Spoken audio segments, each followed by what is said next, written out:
50대 중반에 진짜 죽음의 문턱에 선 사람이 바다 수영을 통해 간신히 살아남았고, 그리고 지금 겨울비까지 내려서 막 힘들고 어려운 상태. 그런데 사람들이 찾아와서 계속 좀 도와달라, 치료해달라 이야기하니까 귀찮아서 못하겠다, 그냥 가시오, 나는 지금으로도 충분하오. 사람들한테 지금 상태만으로도 존경받기 마땅한 사람, 뱀에 물렸는데 다 살아났다, 보블리오의 아버지를 고쳐줬다, 이것만으로도 사람들은 바울을 으뜸가도록 생각했는데, 바울은요 오히려 자기를 찾아온 사람들을 마다하지 않았어요. 그러시냐, 들어오시라, 기도해주고 고쳐주고, 기도해주고 고쳐주고. 여러분, AD 59년에 멜리데 섬에서 사도 바울의 지위가 어땠을까를 한번 상상해 보셔야 돼요.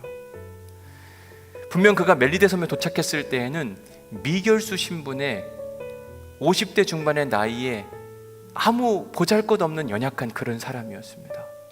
그런데 그가 몇 가지 사건들을 통해서 그의 지위는 하늘 높은 줄 모르고 막 치솟아 올랐어요.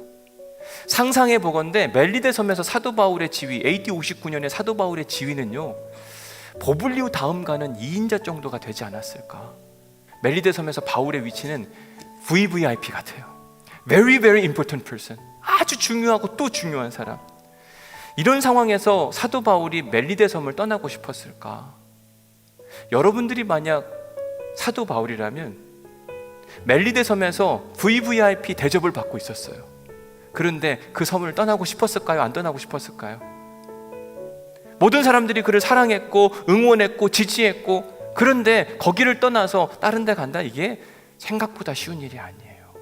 문제는 예수님께서 너희가 성령을 받고 권능을 받으면 하라고 한 일이 있었어요. 뭐라 그랬죠?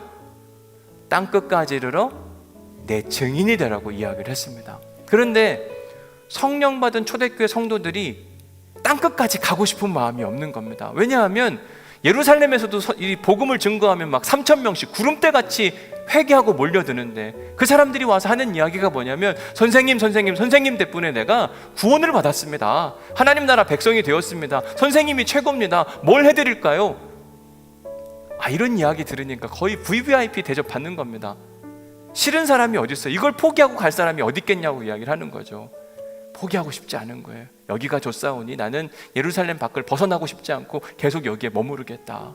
그런 차원에서 저는 오늘 본문 말씀을 읽는데 11절 자체가 그냥 은혜 그 자체였어요. 석 달 후에 사도 바울과 그 일행이 배를 타고 떠나니, 여러분 이게 얼마나 은혜가 되는 이야기인지 아세요? 사도 바울이 멜리데 섬에서 VVIP 대접을 받았다니까요.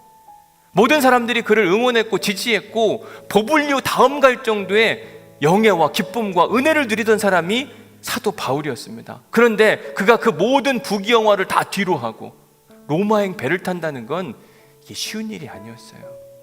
그런데 신기하게도 사도 바울은 자진해서 멜리데 섬을 떠나가지고요, 자기에게 주어진 모든 부귀영화를 누릴 수 있는 기회를 내려놓고 로마행 배를 탔어요. 이게 어떻게 가능하죠? 저는 이해가 안 되더라고요. 이게 가능한 일인가? 바울은 왜 그랬을까? 사명을 받았기 때문에 그 사명을 부여잡고 사실은 로마로 떠나는 겁니다.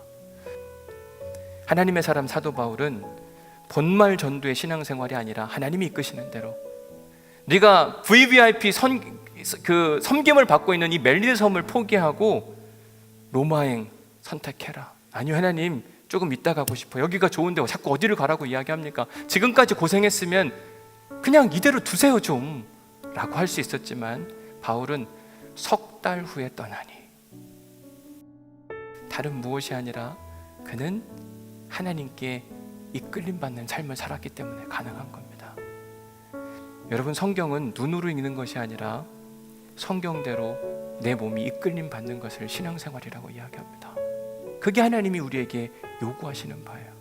고개를 끄덕이는 게, 마음이 뜨거워지는 게 신앙생활이 아니라 우리의 몸이 움직여지는 것이 하나님이 요구하시는 신앙생활입니다.